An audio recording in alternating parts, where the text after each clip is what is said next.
200 বছরেরও বেশি পুরনো এক হীরার নেকলেস, যার ঝকঝকে রত্নগুলো হয়তো একসময় ফরাসি রাজকীয়তার রহস্যময় অধ্যায়ের অংশ ছিল। এমন একটি অসাধারণ নেকলেস এবার উঠতে যাচ্ছে নিলামে।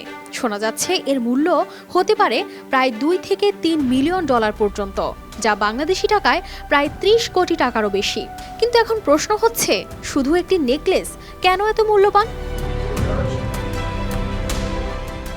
প্রায় 300 ক্যারেট এবং 500টি পাথর নিয়ে তৈরি এই নেকলেসটির এক বিশেষত্ব হচ্ছে এটি 18 শতকের এবং এর হীরাগুলোর কিছু অংশ সম্ভবত সেই নেকলেস থেকে নেওয়া, যা অ্যাফেয়ার অব দ্য নেকলেস কেলেঙ্কারির সঙ্গে জড়িত। এই কেলেঙ্কারির প্রভাবেই ফরাসি বিপ্লবের সূত্রপাত ঘটে এবং অবশেষে মেরি অতোয়ানেতের মৃত্যু হয়। যদিও বিশ্ববিখ্যাত নিলাম প্রতিষ্ঠান সথেভিস এই সংযোগটি নিশ্চিত করতে পারেনি, তবে জুয়েলারি বিভাগের চেয়ারম্যান নেকলেসটিকে অত্যন্ত গুরুত্বপূর্ণ বলে বর্ণনা করেছেন। এবার একটু ফিরে তাকাই সেই ইতিহাসের দিকে। কি এমন ঘটল যে তার প্রভাবে ফরাসি বিপ্লবের সূত্রপাত হয়? অ্যাফেয়ার অব দ্য নেকলেস ছিল ফ্রান্সের ইতিহাসে এক মারাত্মক কেলেঙ্কারি। 1785 সালে এই ঘটনাটি ঘটেছিল, যখন একটি হীরার নেকলেসকে কেন্দ্র করে বিশাল রাজনৈতিক ও সামাজিক ঝড় তৈরি হয়।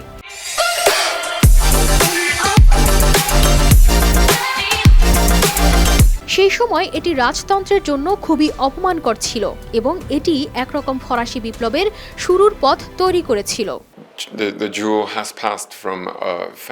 এই গয়নাটি প্রজন্ম থেকে প্রজন্মে বিভিন্ন পরিবারের হাতে গেছে। 20 শতকের শুরুর দিকে এটি অ্যাংলেসি মার্কুইজদের সংগ্রহের অংশ ছিল।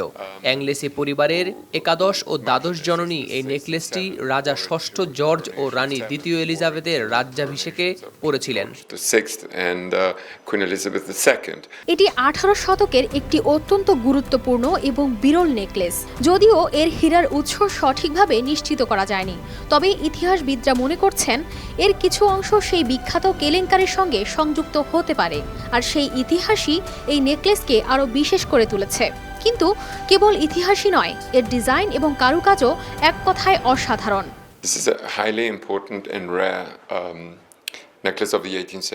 এটি একটি অসাধারণ আবিষ্কার, কারণ সাধারণত 18 শতকের গয়না ভেঙে ফেলা হতো নতুন ডিজাইনের গয়নার হীরাগুলো পুনর্ব্যবহারের জন্য।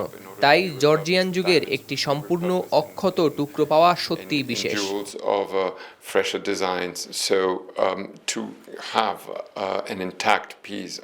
নিলামে এটি প্রায় 30 কোটি টাকার বেশি মূল্যে বিক্রি হওয়ার সম্ভাবনা রয়েছে।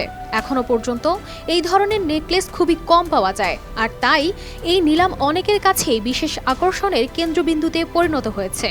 নিলাম প্রতিষ্ঠান কর্মকর্তারা জানিয়েছেন, এটি শুধু একটি নেকলেস নয়, বরং ইতিহাসের একটি গুরুত্বপূর্ণ অংশ। কানিস ফাতেমা শিমু, RTV।